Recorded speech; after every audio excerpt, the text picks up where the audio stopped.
what inspired you to become a documentary filmmaker?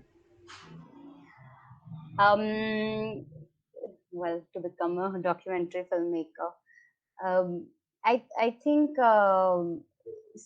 The first time I somewhere went to do a workshop to learn filmmaking was for documentary filmmaking. It was a workshop with this person called Kavita Joshi. She's a wonderful teacher, and she teaches or used to teach like back when I was going to college 10, 15 years ago.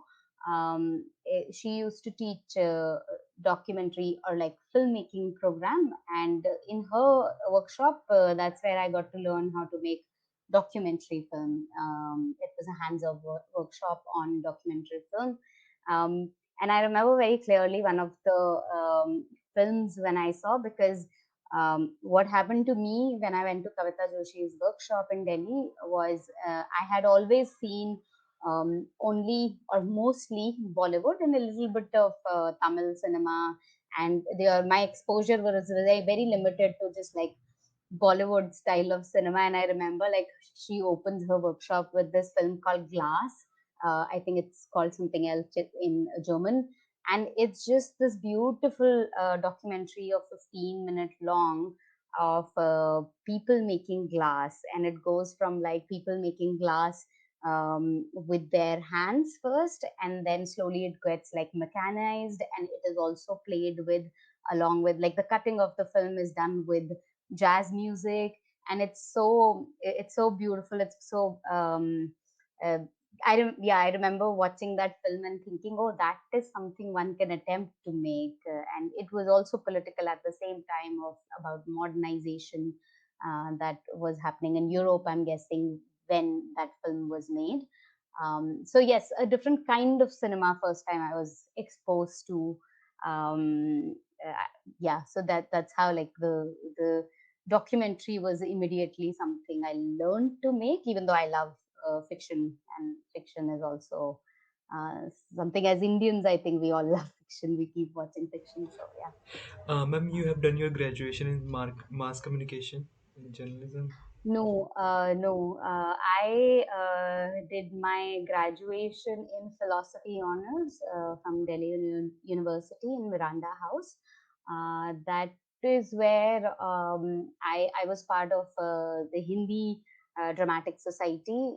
So I was part of like full length theater. I've been part of that. I was doing production for it, not acting so much.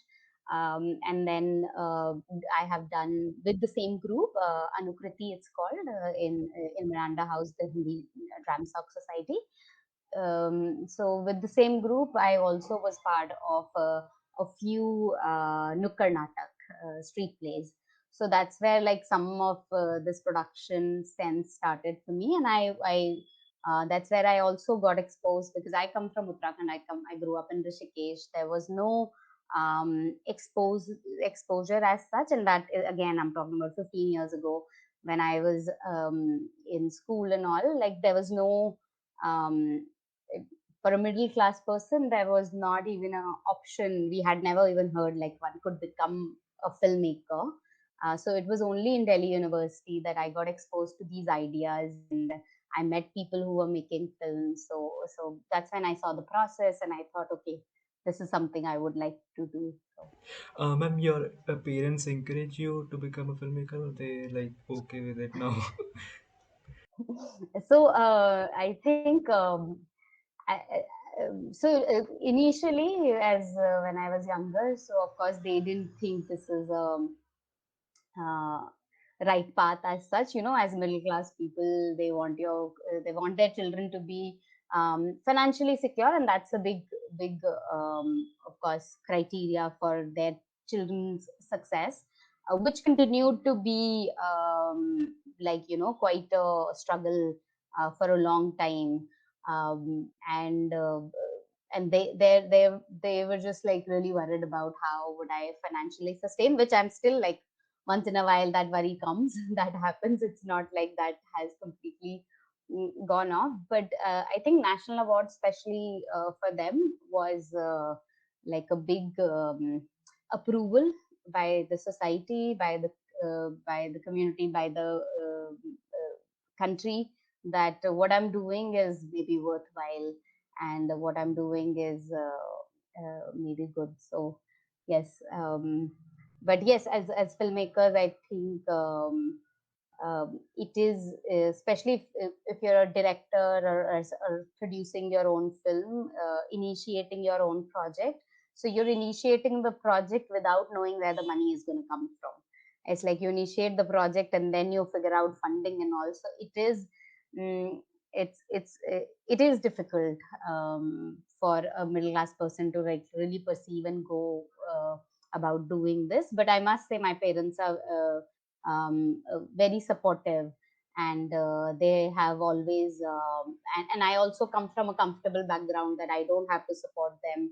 So it is, I do think that it's a profession which is difficult financially. After like maybe a while, one can get to a position that I'm not so worried about finances. So no, I meant like, I think, I mean, we've come far, right? Earlier, when you look back, filmmaking was such an expensive medium. Not many middle class people used to be able to do it, and I hope it's going to, both in terms of market and accessibility, that more and more diverse people and more people from not so much means who come can do it. So that's what I hope, is where we can head in future. Okay. Ma'am, have they seen your Tha Gaon? Yes, they have seen Tha Gaon. They liked it. um, they so I think it was slow for my parents, and they've seen my other films. They like those better than this one. I think it was too slow for them, but there was a purpose to the slowness. It wasn't like there without an intention. It was really to recreate the space that is, and to recreate the loneliness that people feel, and the lack of activity that place has. So there was an intention, but yes, it's for my father especially, who grew up in that village. He, for him, like, he saw the film, and every time he was just like, oh, that mango tree, or that rock, or that hill. So for him, it's more was like on those levels is what he was connecting so much. Ma'am, how your journey started from your graduation to becoming a documentary filmmaker? So, so from graduation, it was, so I lived for many years in Delhi for while my undergraduation and after. And I was making, like I said, my initial training on filmmaking was through with Kavita Joshi, who's a Delhi-based filmmaker, and she's a teacher. She does workshops on filmmaking, and so I spent a lot of years in Delhi doing films for NGOs, international organization, campaign films. So that is what. So it was all documentary, so to say. All these this work.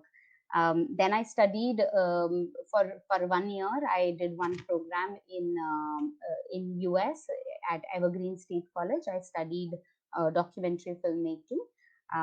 That was like, I was there to study 1 year, and then 1 year I worked, and then I came back. So even after coming back also, I was doing these kind of campaign work and all. So that was many years of I would say almost 10 years, 8 9 years of making these films in Delhi. And then 2015 is when I started I wanted, I wanted to research this whole topic of migration in Uttarakhand. I was, because the numbers were, if you know, like Uttarakhand villages, there are many empty villages, like over 1,000 empty village, and 10% of the villages in Uttarakhand have population under 10. So it's very, it's become inhabitable. So that was a theme back in my family, which was also going on, like in my village also. I would hear my family talk about, oh, another family left from the village, or another person left from the village. And generally, there was a lot of like conversation, or you would get to hear in Uttarakhand that this is what was happening. So I did do a little bit of research. I went to a few other villages uh, and a few friends' village to figure out how I want to, or what is it there one can tell. But when I started going to my own father's village, I met Leela Devi, the main character of the film. And when I met her, it was just like, okay, there is a film here. And it was immediately an realization, because if you've seen the film, right?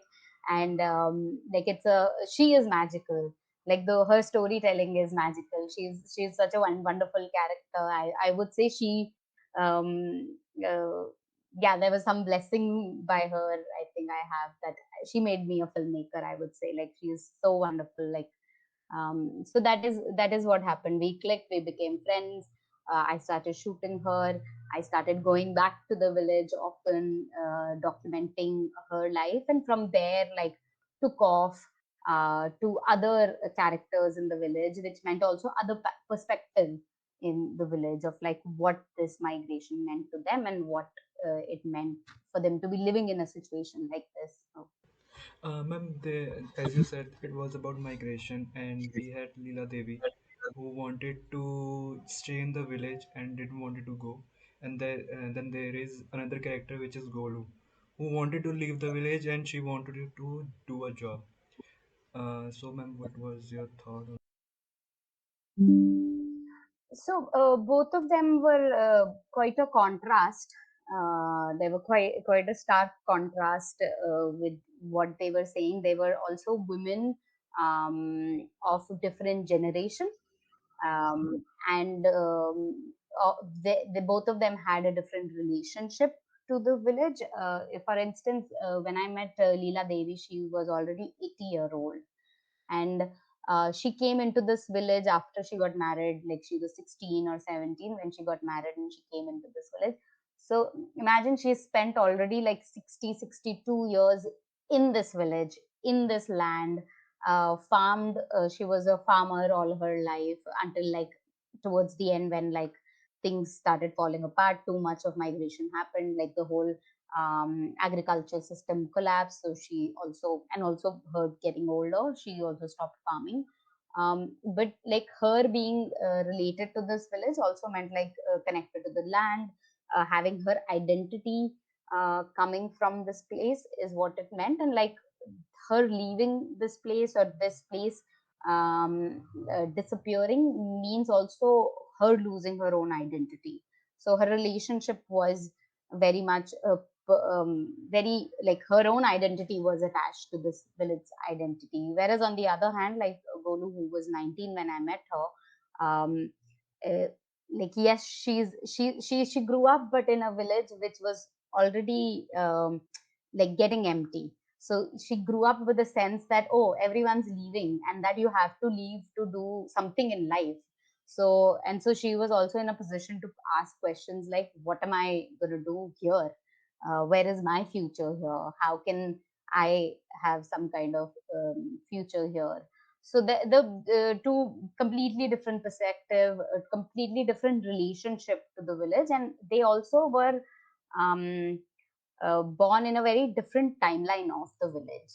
Like, Golu was born where already village was migrating heavily, whereas like Leela had such a past to the village also.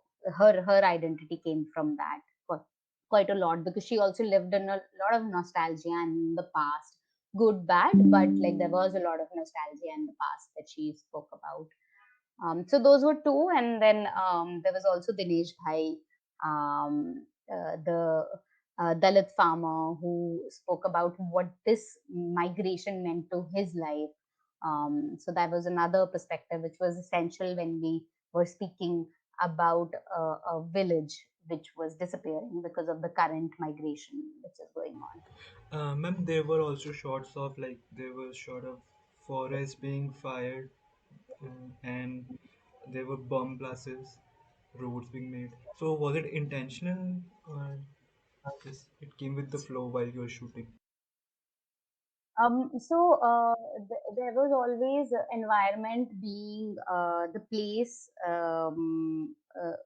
being a character was always an intention while we were shooting. And it was so unavoidable also. It was on your face. The bomb blasting, dynamite blasting were so common while I stayed there in and off and while we did schedule, that it wasn't that hard to get shots of construction and shots of dynamite. So it became automatically part of the story. And yes, while visited, I stayed there and did shooting schedules. There was forest fire. Yeah, every winter there was forest fire because it gets too dry, and like forest fire could be shot.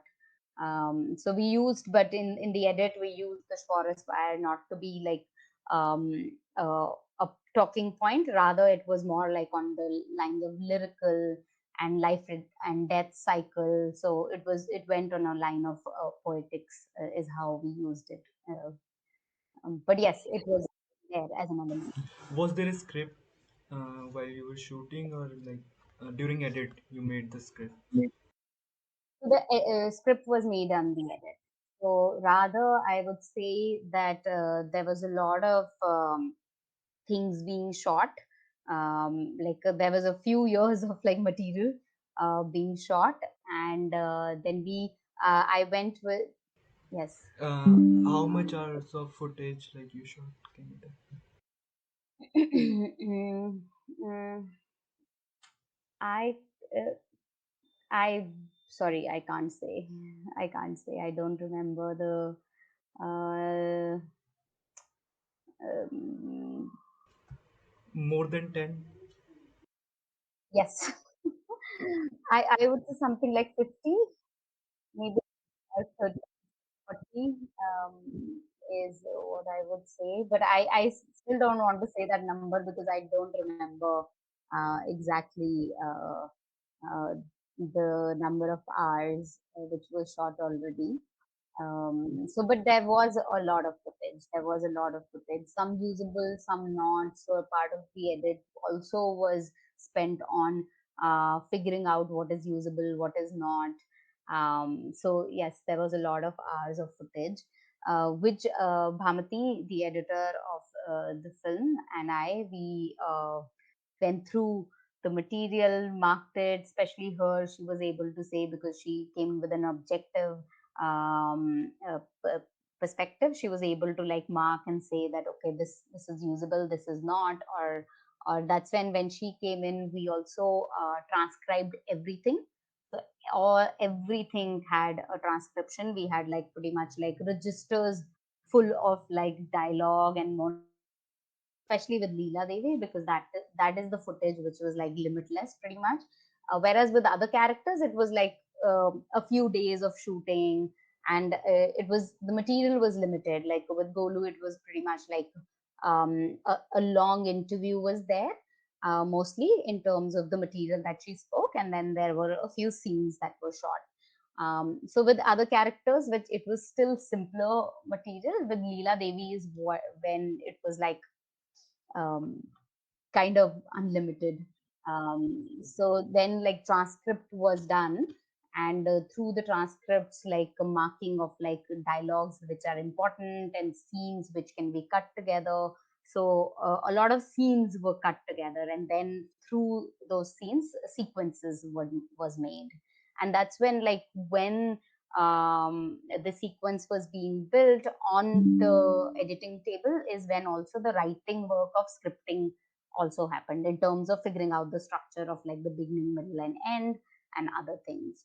So that's how the process of Ek Tha Gaon happened. Ma'am, how long it took to make the movie, like proper writing, shooting, editing? So I would say it took good 5 to 6 years of making of the film. It started in 2015. We were able to release it in 2021, but we did finish the film. I would in 2019 end. And like then we started sending it to film festivals to get for screening. But then 2022 pandemic happened March, as lockdowns happened, so it was we being so Bhamati and I are the producers of the film. We being first time and independent producers, we were also figuring out how best to go about. Also, like, nobody had seen pandemic before, right? So there was a lot of like unknown to deal with. So we almost like pushed the premiere for a year. Yeah, in June 2021 is when we started screening with a film. We started in a festival in Korea, Seoul Eco Film Festival. That's where we started screening our film. So, but I would also say like it took so long um, uh, because of lack of funding also.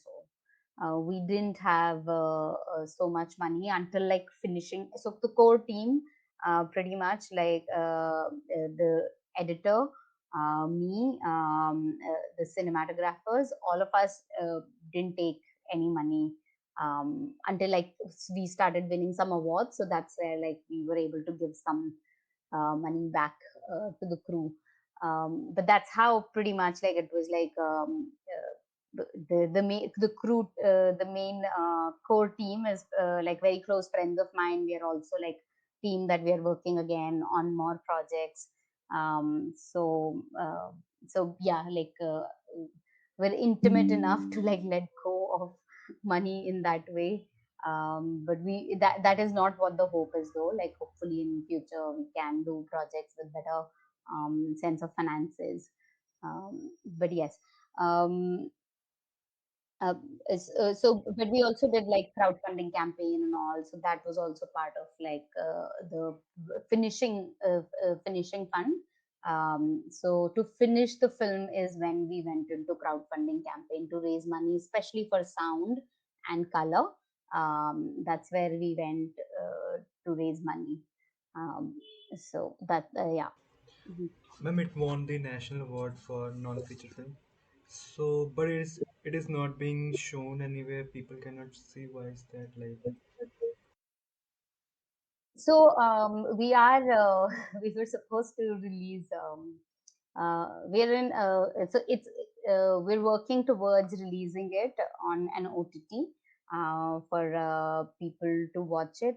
We're starting with hopefully a local Himalayan OTT platform, which is focusing on films and showcasing films from the mountains. So that's where we are going to start, but hopefully we can put it in more OTTs also. But distribution is not very easy, I would say, for documentaries, and especially documentaries with subjects like these. There are very limited platforms that are interested in documentaries like these, whereas like a few the mainstream documentary themes are very different. Um, either there is something for Animal Planet, that's a different kind of documentary, and otherwise the mainstream documentary platform, a lot of them are interested in crime, thriller. So that is not where our kind of film fits in at all. Distribution, I would say, is a little bit of a struggle, especially like Indian audience don't watch so much documentary, so that's also the demand is less, I would say. But hopefully, it's changing and more diverse kind of storylines can be seen by audiences. Ma'am, then you made the last defender for CNA. How that project came? Like they approach you or did you approach them? So that was a project. So that was a project that I got approached by the production company. They make films, peddling pictures. They make film for channel News Asia, which is a channel in Singapore which showcases a lot of documentaries. So like I was saying, like in India, like not so much documentary is seen. Whereas in some countries, especially I know that in Singapore, there's a channel called Channel News Asia, which showcases documentaries 24/7. And also there is, I hear that there is in Japan, there is a channel called NHK, which also again showcases documentaries 24/7. So there are like other countries where the demand of documentaries are there. So that production house got in touch with me, and because they wanted they wanted a filmmaker based or working in Uttarakhand. They found the story about these women who had been protesting against this industrial plant coming very close to their village, which was illegal even on paper, but somehow because of the mafia pushing it, they were able to like intimidate these women and start their construction. However, like it was met by a very strong protest by these women. So I hadn't heard of the story, and the production house in Singapore got in touch saying that there's something quite amazing happening here in Uttarakhand if you would like to direct. So I got in on board as a director, a writer director. So yeah. Ma'am, how was the experience? How much like did you shoot? What was this shooting experience there? Any difficulties you may have faced because there was, as you said, mafia involved? So the shooting experience, it on ground, yes, there were days that we were contemplating whether, because when you're on ground, you're responsible for the whole crew, right? There were like 5, 6 of us, and some people had come from Delhi and they had no idea about how things work in Uttarakhand. And there were time we were threatened by a few people. We got phone calls by a few people who were in favor of that industry coming up there, and so that and the mining mafia is quite strong in Uttarakhand right now, and so we did get threatened, and there was time to figure out like how to operate safely here and maybe at some point get out for our safety. So those things did happen. So that was yeah, that was not great as an experience. But in terms of like it was a short shoot. It was just done in 11 days or 13 days, I think, with Reki. So it was a short shoot. It was a very typical like TV documentary shoot where we went in, researched, spoke to people over the phone, did our Reki like that, and then there was a script on hand when I went in, and that script I wrote by like my experience in Uttarakhand and also speaking to the women over the phone. And then we pretty much like, I would say 70% we followed the script pretty much. And like some changes we did according to what was offered and what what was unpredictable for me. So so that's how it went, and it was film was done overall in like 6 to 7 months, I think. It was done and then broadcasted. Okay, great. Ma'am, what are your thoughts on current Indian documentary filmmakers like Shaunak Singh, Anand Patwardhan, and current Nocturnals won the Sundance Award? Like, what are your thoughts on that? No, I mean, I think, I mean, Anand Patwardhan sir is a legend in terms of how important his films are. Unfortunately, like his recent interview, he was also saying how Ram Ke Naam is relevant even today. And I mean, we're politically still in a times that voice from that film is very important, and it's good if younger generation can also watch it. So his work is very political and it's very very important, I think. But like Shaunak's film, I haven't seen a Nocturnal, sorry, but like it's just released, so we haven't seen it. But like Shonak's film and other filmmakers who are going to international platforms, there is, I would say, a change in the storytelling for sure. Earlier, films like Anand Patwardhan sir's films were more on on journalistic ways. I would say personally, as as a viewer, I'm not an expert on this, but I feel like the newer the market of the newer documentary is more going on the lines of like storytelling and cinema, and because sometimes you can't even tell what is documentary and what is fiction. Like that's how some of the scenes are coming now with the newer documentary. I'm also personally interested in capturing the emotions and mood of a place and people rather than just giving facts. That is also personally is what interests me, and I think like that's also the kind of like shift that is happening in the industry right now, that more and more younger filmmakers or filmmakers, the films which are coming out now are very like storytelling and character driven is what it's also the demand of the market, I feel. So that is what is happening. Yeah.